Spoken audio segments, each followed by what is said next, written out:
the last stretch of the day, all right? It's been a lot of listening, hasn't it? But I think you'll enjoy the last presentation. I want to take you to the island of Patmos. It's a beautiful island to visit. We were here a couple of years ago. My wife came for the first time. She really fell in love with this place, the island of Patmos, out there in the Aegean Sea in Greece. But an amazing place in its history. It was here that John was given the book of Revelation, or the Apocalypse as it's called. John was a follower of Jesus, the last of the disciples, and he was actually exiled here to the island of Patmos. You see, Patmos was a Roman penal colony. Now, they tried to cook John in a boiling cauldron of oil, but he wouldn't cook. So they exiled him out here to Patmos back around 2,000 years ago. You can visit the cave of the Apocalypse, where they say John was given these amazing visions that concern our own time, as we're going to see in the Countdown series. Lots of people from all over the world come to this cave to see the place where John was said to have the revelation. We don't really know where it was, but somewhere on this lonely island, John saw things concerning our own time. And as we go into the Countdown series, you're going to see amazing things concerning our own time that have been predicted in very much detail as we progress. Now, John, in the middle of the book of Revelation, saw Earth's final events. And I want you to notice he saw these three beasts: a dragon, a sea beast, and a land beast. We could call them a global world order in the end of time. Now, I want you to notice what John saw. I saw a beast rising up out of the sea. The dragon gave him his power, his throne, and great authority. Then I saw another beast coming up out of the earth. And he says he exercises all the authority of the first beast, the sea beast. And all the world marveled and followed the beast. According to John, the whole world is going to be involved in this issue in the end of time. So how do they control the whole world, or seek to control the whole world? Notice what John tells us. Number one, economic and financial control is going to be one of the means they use. John said he, talking of the land beast, causes all, both small and great, rich and poor, free and slave, to receive a mark. You've probably heard of the mark of the beast. We're going to be talking about that in our Countdown series because it comes from Revelation. A mark on their right hand or on their foreheads, and that no one may buy or sell except one who has the mark or the name of the beast or the number of his name. That's one way. Economics will be used to cause people to be controlled. Second one is physical coercion, John says. John said he was granted power to cause that as many as would not worship the image of the beast to be killed. That's physical coercion in anybody's language. Now, that's some of the methods they're going to use. What's their purpose? What's the end game in this end time scenario that John pulls for us? Well, it may surprise you to learn that it's global worship or allegiance. It's going to impact the spiritual sphere of life. Notice the words that John has here in the middle of his book. All the world marveled and followed the beast, so they worshipped the dragon, who gave authority to the beast, and they worshipped the beast. He, the land beast, causes the earth and those who dwell in it to worship the first beast. Worship, worship, worship. 3 times mentioned. Very clearly, according to John, the end game will be worship. And what will be the result, the end result of global control? It will be a global economic meltdown. Notice what John says. The merchants of the earth will weep and mourn, the business people. the financiers. They'll weep and mourn. Why? For no one buys their merchandise anymore, for in 1 hour such great riches come to nothing. Those are the broad brush strokes of John in Revelation. We don't have time to get into it all tonight. That's why we're going to move through the series of Countdown. Now, is this really coming? Or did John just have too much to eat the night before and had a bad dream? Is that what this is about? This is really coming? Well, let me share with you some things tonight so you can see, hey, we are moving in these directions. Let's talk about globalism for a moment, where the world is becoming a global village. In many ways today, economically, we'll talk more about that, culturally, technologically, sociologically, medically, even spiritual-wise in many respects. The world is becoming a global village. But let's talk about globalization. Now, I have a book in my library called The Lexus and the Olive Tree. Lexus meaning the rich people.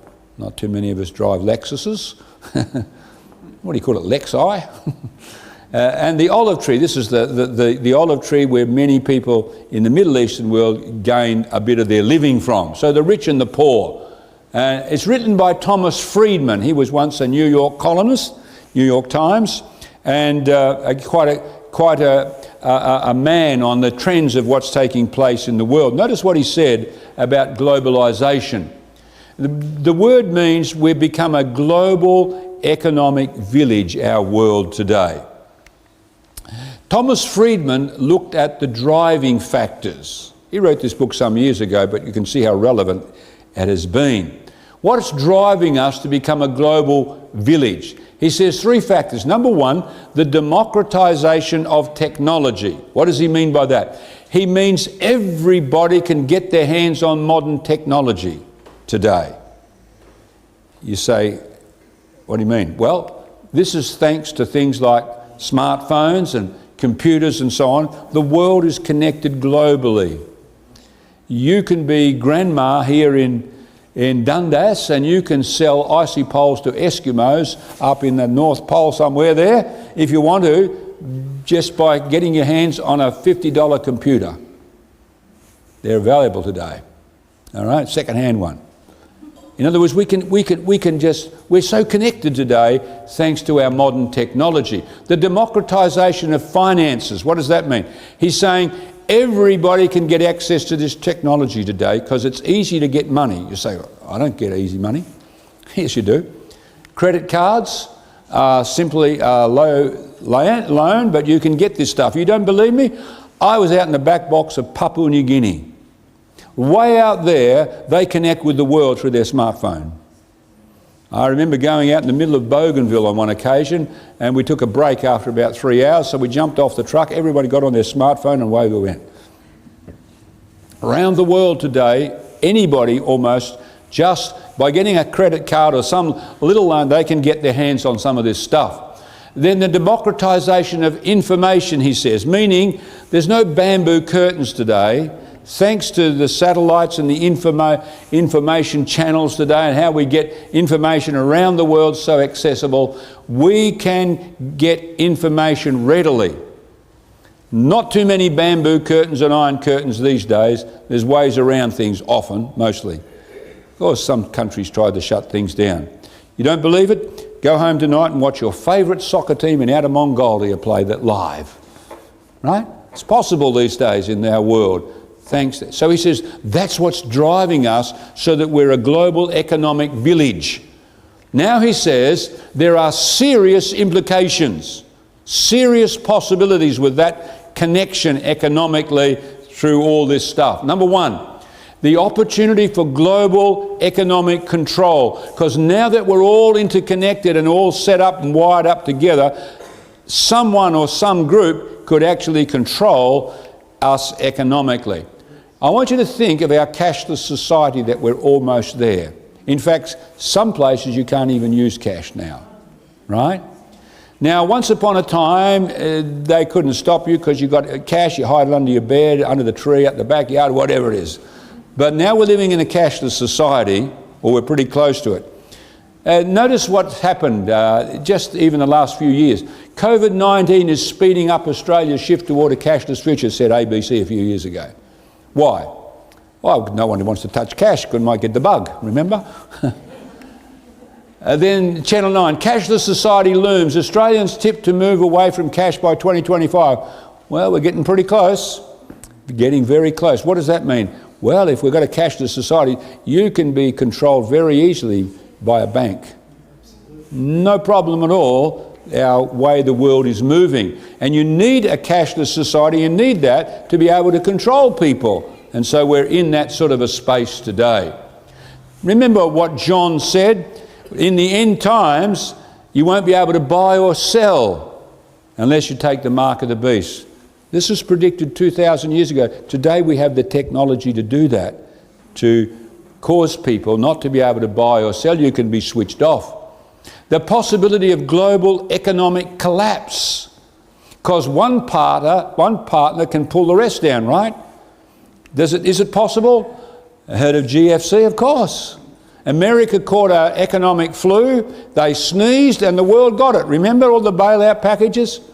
I mean, it's easy.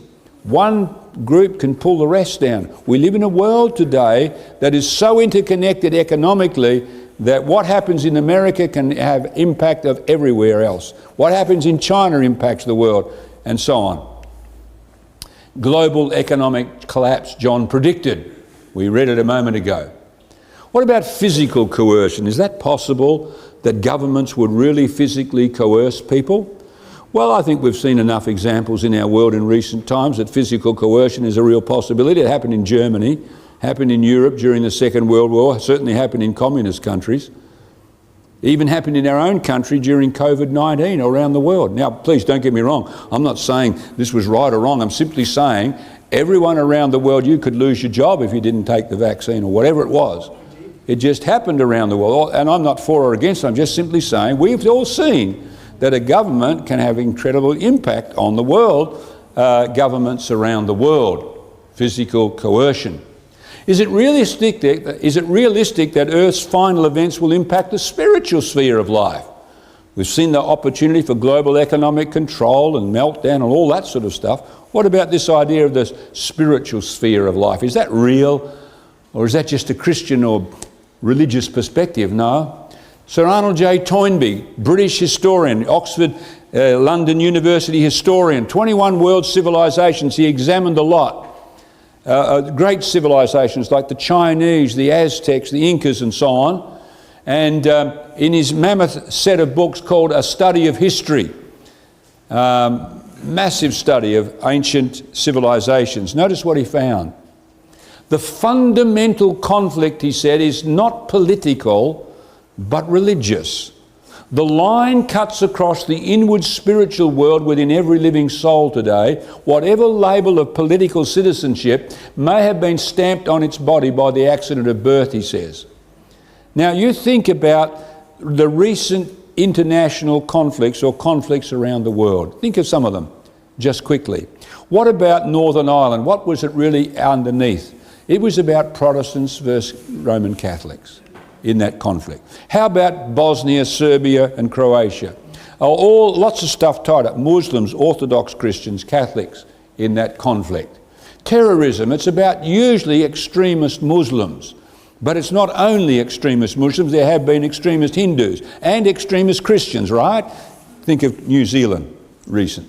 Some of those. Kashmir, Muslims versus Hindus up there.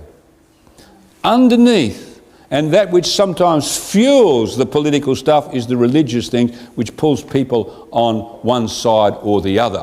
What about Israel and the Middle East today? What's it about? It's about Orthodox Jews in Israel, United States Protestants, because United States Protestants push the American foreign policy. Just a few years ago, our former Premier of our state here, Bob Carr, was asked on ABC TV in a program called What the World Thinks of America. They asked him, because Bob Carr was a very well-read person, Mr. Carr, why does America support Israel and not the Palestinian Arabs? Oh, he said, that's easy. It's because there's a strong Jewish lobby in America and a very strong Protestant lobby in America. And that's what drives American foreign policy, why they support the Jewish people rather than the Arabs. But there's, again, behind the scenes, Muslim, Jews, US Protestants and so on, behind those scenes. Now think about the United States of America. Here's another example. The impact of politics in religion today. We are seeing that in the United States right now. If you've been reading your newspaper, been watching the television, the internet, you see in the United States for many years they had this idea we must have a separation between government and religion. It's in the Constitution. But right now what's going on is things like this. Now if you saw the pictures of the Capitol, what it went on there, you will notice people were holding up Bibles. We're here for God and so on and so forth. There's a big mixing today of the impact of spirituality in United States politics right now. Just watch to see what happens in the next couple of weeks. Now, why these predictions? All we're saying about that is, hey, this is very real today. Why do we have the impact of religion in the Middle East? Because think about Iran's impact in the Middle East. And of course, that's Islamic. It's influence with Shia Muslims and so on. And of course, it's Hindus in India. Mr. Modi has got great power, but lastly, it's a Hindu-backed government. And so these things are happening around the world. Christianity, Islam, and so on. John was saying these things are going to impact the spiritual sphere of life. Why these predictions as we come to a close tonight? Why prophecy? What's the purpose? I want you to notice, most predictions that you've seen and heard are about gloom and doom, right? Oftentimes that's what comes across. Gloom and doom, a big tsunami's going to wash over the Himalayan mountains. You saw movies, probably some of you, and wipe us all out. Not the Bible. Let me share with you. Jeremiah is here, he's making predictions. I know the plans I have for you, declares the Lord. Plans to prosper you, not to harm you. Plans to give you hope and a future. That is the purpose of Bible prophecy. That's its whole reason, is to give us hope for the future. Give us a realistic picture, but to give us hope. You're looking at somebody who's been helped big time. There was a time I was a university student studying medicine at the WA Uni, and I began to wonder, is there anybody out there? Is anybody in control? Is there a God? So I started looking at archaeology. That's how I got interested. I started looking at the prophecies, some of which we saw tonight, and I realised this book's something supernatural behind this. And then as I read it, it brought hope and a future and a peace to my own life. And I'm sure it will help you. Jesus put it this way, now I've told you before it comes. He's making predictions. When it does come to pass, you may believe. Believe. The stone's coming, you may be part, in other words, of this last empire. That's the purpose of Bible prophecy, is to help us to have hope and a future and to be part of what's coming where there's no sorrow, no crying, no pain and no death. So in this series that's coming up that we're about to launch, let me tell you what you're going to get out of it if you're able to join us, and I hope you can, in this countdown series. Number one, you're going to discover how to face the future with absolute hope and confidence. That's the first thing you'll get. Secondly, you will find increased meaning and purpose in life. That's a certainty. The next thing you'll find is answers to life's biggest questions. And what are the life's biggest questions? Well, you think about it. Where have we come from? Where are we heading in this world? Is anybody out there? And then, of course, is anybody in control of this thing? And then, is God real? Why is there so much suffering on this planet? And finally, is there life after death? Where are we heading? So in our series coming up, we begin on Friday evening. You will get those answers to the life's biggest questions. You're going to understand the prophecies of Daniel and Revelation. You're going to understand what things are taking place in the world tonight and why they're taking place. Because the Bible pulls the curtain back and we see the real picture. So we hope you join you. I'll look forward to seeing many of you on Friday evening, 7 o'clock we begin. Thanks, Chris. Thank you so much.